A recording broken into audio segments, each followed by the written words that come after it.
جس نبی پاک صلی اللہ تعالی علیہ وآلہ وسلم کا کلمہ پڑھا ہے، ٹھیک ہے نا؟ اچھا، ذرا ان کے چہرے زیبا کو تصور میں لائیے.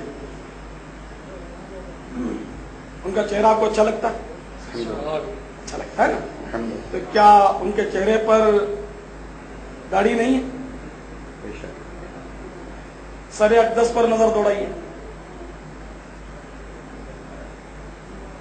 سبحان اللہ، کیسا نور بھرا امامہ سجا ہوا ہے. کیا بال ان کے انگلش ہے؟ الحمدللہ. زلفیں لہرا رہی ہیں. اچھا، پینٹ شرٹ جس میں عطر پر ہے؟ نا نا، الحمدللہ سفید لباس،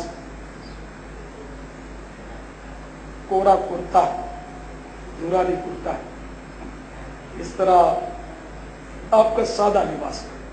اور اب ان کے چہرے پر تصور میں داڑھی بھی آپ نے ملاحظہ فرما لی، امامہ شریف کا بھی جلوہ دیکھا، لباس مبارک کو بھی تصور میں آپ لے آئے.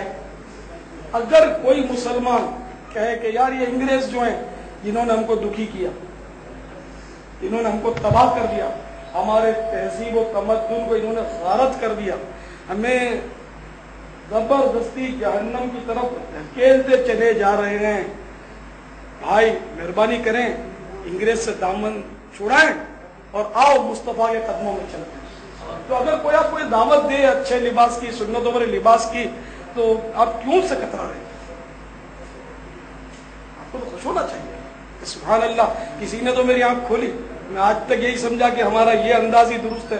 یہ انداز تو ہے ہی غلط، اور غلط کو تو غلط کہا جائے گا.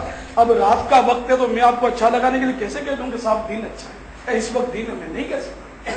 رات میں کہوں تب بھی وہ دین نہیں ہو جائے رات ہی رات. تو اس لیے جو لباس غلط ہے، تو اگر کوئی آپ کو سنتوں بھرے لباس کی تلقین کرتا ہے، آپ کو کہتا ہے کہ آپ مدنی قافلوں میں سفر کرو، تو آپ کو اس سے خوش ہونا چاہیے. تو میرے میٹھے میٹھے صحیح بھائی، آپ کیوں شیطان کے وسوسوں میں آتے ہیں کہ آپ قافلے کا بولو گے؟ تو جس نبی کا کلمہ پڑھا ہے ان کے نقش قدم پر چلنا مسلمان کے لیے 100 کروڑ اعزاز کی بات ہے. تو خوش نصیب ہے کہ جو نبی پاک صلی اللہ تعالی علیہ وآلہ وسلم کی سنتوں پر عمل کرتا ہے اور اپنی زندگی کو اتباع نبوی میں گزارتا ہے. الحمدللہ بہت بڑی سعادت ہے، سعادت در سعادت ہے. شیطان ہمیں گناہ کراتا ہے، نفس امارہ میں گناہ کراتا ہے، نیکی کے راستے سے روکتا ہے.